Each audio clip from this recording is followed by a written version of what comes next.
இந்த சேனலை தொடர்ந்து நடத்த உதவி செய்ய நினைப்பவர்கள் உதவி செய்யலாம். வணக்கம்.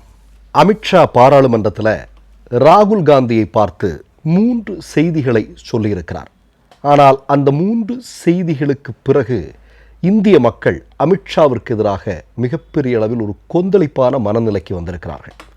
ஏன் மக்கள் கொந்தளிக்கிறார்கள்? அதற்கான காரணத்தை பார்க்கறதுக்கு முன்னாடி சில மாதங்களுக்கு முன்பு இந்தியாவில் நடந்த ஒரு மிக முக்கியமான சம்பவத்தை நான் சொல்ல விரும்புகிறேன். ஒரு சீக்கிய சிறுவன், சின்னஞ்சிறிய சிறுவன், அவன் மேடையில் ஒரு கேள்வி கேட்கிறான். அந்த கேள்வி யாரை பார்த்து என்றால் மோடி, அமித்ஷா, ஆர்எஸ்எஸ்காரர்களை பார்த்து தான் அந்த கேள்வி. அது அந்த டைமில் மிகப்பெரிய அளவில் வைரலாச்சு. அந்த வீடியோ பல கோடி பேர் அந்த வீடியோவை பார்த்தார்கள். அதில் அவன் கேட்கக்கூடிய கேள்வி என்பது, இந்தியாவினுடைய குடியரசுத் தலைவராக ஒரு முஸ்லீம் இருந்திருக்கிறார், இந்தியாவினுடைய பிரதமராக ஒரு சீக்கியர் இருந்திருக்கிறார். அந்த நேரத்திலெல்லாம் எந்த ஆபத்தும் இந்துக்களுக்கு இல்லை. ஆனால் இன்றைக்கு இந்தியாவினுடைய பிரதமராக நரேந்திர மோடி இருக்கிறார், இந்தியாவுடைய உள்துறை அமைச்சராக அமித்ஷா இருக்கிறார், உத்தரப்பிரதேசம் உட்பட பல பாஜக ஆட்சி நடக்கக்கூடிய மாநிலங்களுடைய தலைமை பொறுப்பில், முதலமைச்சர் பொறுப்பில் யோகி ஆதித்யநாத் உட்பட பல பேர் இருக்கிறார்கள். இவர்கள் ஆட்சி அதிகாரத்தில் இருக்கும்போது இவர்களெல்லாம் ஒரு கூப்பாடு போடுகிறார்கள், கத்துகிறார்கள், இந்துக்களுக்கு ஆபத்து, இந்துக்களுக்கு ஆபத்து என்று.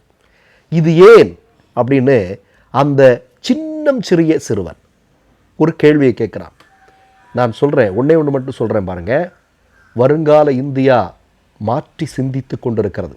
ஆர்எஸ்எஸ் பாஜகவிற்கு மூடு விழா நடத்துவதற்கு இந்தியாவின் இளம் தலைமுறை தயாராகி கொண்டிருக்கிறது என்பதுதான் உண்மை. சரியா? இப்போ நான் இதை எதற்காக சொல்கிறேன்னா, நீங்கள் 1920களில் ஆர்எஸ்எஸ் ஆரம்பிக்கப்பட்ட காலகட்டத்திலிருந்து இது துவங்கி இன்னைக்கு திருப்பரங்குன்றம் வரையிலும் இந்துக்களுக்கு ஆபத்து, இந்துக்களுக்கு ஆபத்து என்று சொல்லிக்கொண்டே ஒரு கூட்டம் தன்னை சுகமாக வைத்து கொண்டிருக்கிறது. அது யார் என்பது உங்களுக்கு நன்றாக தெரியும். அவர்களுக்கு வேலை செய்வதற்காக ஒரு கட்சி, ஒரு அமைப்பு. இப்போ நான் முதல்ல சொன்ன ஒரு செய்திக்கு வரேன். பார்லிமெண்ட்டில் மிகப்பெரிய அளவில் வாக்கு திருட்டின் மூலமாகத்தான் இன்றைக்கு மோடி திரும்ப ஆட்சி அதிகாரத்திற்கு வருகிறார். இதோ என் கையில் அதற்கான ஆதாரங்கள் இருக்கிறது, நீங்கள் ஒரு விவாதத்திற்கு தயாரா அப்படின்னு அமித்ஷாவுடைய முகத்தை பார்த்து ராகுல் காந்தி கேட்கிறார். நடுங்கி போயிட்டார். அமித்ஷா வந்துட்டு என்ன சொல்கிறது?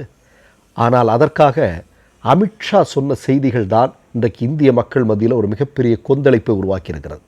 முதல் விஷயமாக அவர் என்ன சொல்கிறார் அப்படின்னா, இந்தியாவினுடைய பிரதமர் பொறுப்பிற்கு யாரை கொண்டு வர வேண்டும் என்கிற வாக்கெடுப்பு அன்றைக்கு நடந்ததாம். அன்றைக்கே வாக்கு திருட்டின் மூலமாகத்தான் இந்தியாவினுடைய முதல் பிரதமராக ஜவஹர்லால் நேரு வந்தார் அப்படின்னு அமித்ஷா சொல்கிறார். ஆனால் உண்மையில் நடந்தது என்ன? காங்கிரஸ் கட்சியினுடைய தலைமை பொறுப்பிற்கு யார் என்கிற போட்டி காங்கிரஸ் கட்சிக்குள்ளே நடக்குது.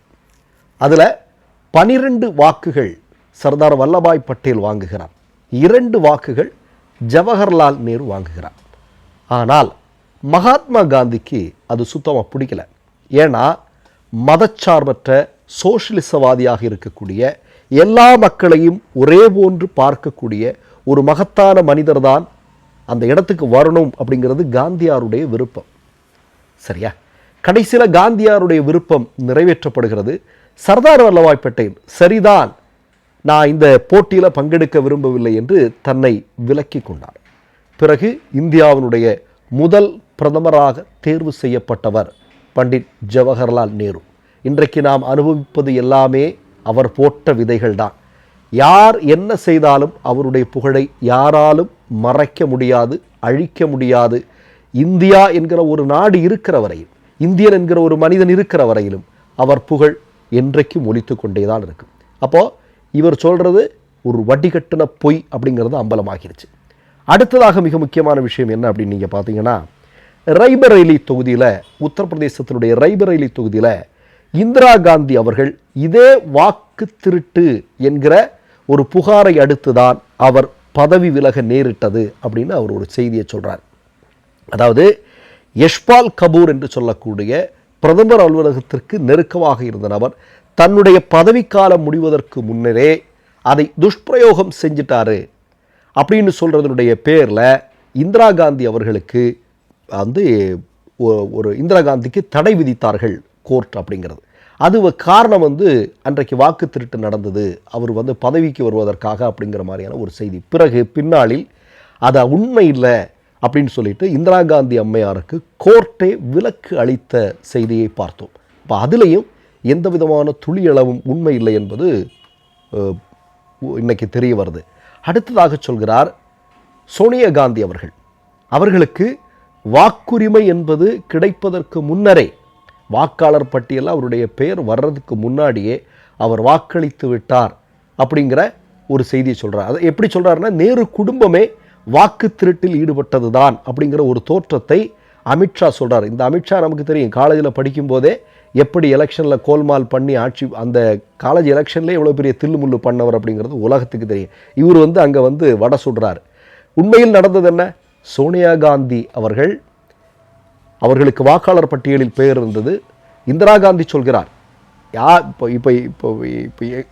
இப்போ வந்து அரசியலில் சில பொறுப்புகளில் இருக்கிறோம் அப்படிங்கிறதுக்காக எந்த விதமான குறுக்கு வழியையும் நாம் போகக்கூடாது, நேர்மையாக இருக்கணும் அப்படிங்கிற சொல்கிறது பேரில் வாக்காளர் பட்டியலில் பெயர் இருந்த பிறகும் கூட சோனியா காந்தி அவர்கள் அந்த தேர்தலில் மட்டும் வாக்களிக்கவில்லை என்பதுதான் உண்மை.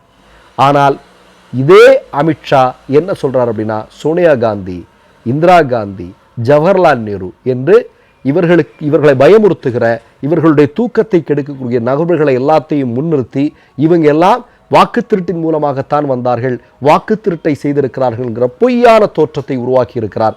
இதற்காகத்தான் இந்திய மக்கள் இன்றைக்கு அமித்ஷாவிற்கு எதிராக ஒரு மிகப்பெரிய கொந்தளிப்பில் இருக்கிறார். இப்போ நான் என்ன கேட்கிறேன், உண்மையிலே துணிச்சல் இருக்கும் என்றால் மோடி அமித்ஷாவுக்கு RSS காரனுக்கு எங்கேயாவது துணிச்சல் இருக்குமா? ஏதாவது ஒரு துணிச்சல் இருக்கக்கூடிய ஒரு RSS காரனை காட்ட பார்க்கலாம். கிடையாது, அப்படி கிடையவே கிடையாது. இவர்கள் கூட்டத்தோட கோவிந்தா போடுகிறவர் தான்.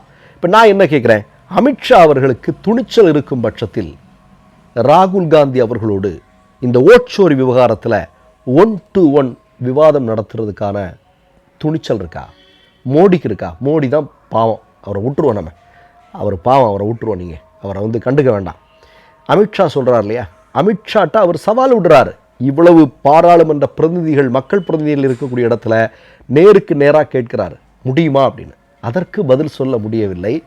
இந்த மாதிரி பொய்யான தகவல்களை சொல்கிறது. நான் முதல்ல சொன்னேன் இல்லையா, ஒரு சின்னஞ்சிறிய சிறுவன் கேட்குறான் இல்லையா, ஏன்னா இவர்கள் முழுக்க இவர்களுடைய அதிகாரத்தை தக்க வைப்பதற்கு பொய்களை மட்டுமே சொல்லிக்கொண்டு ஆட்சி நடத்தி கொண்டிருக்கிறார்கள்.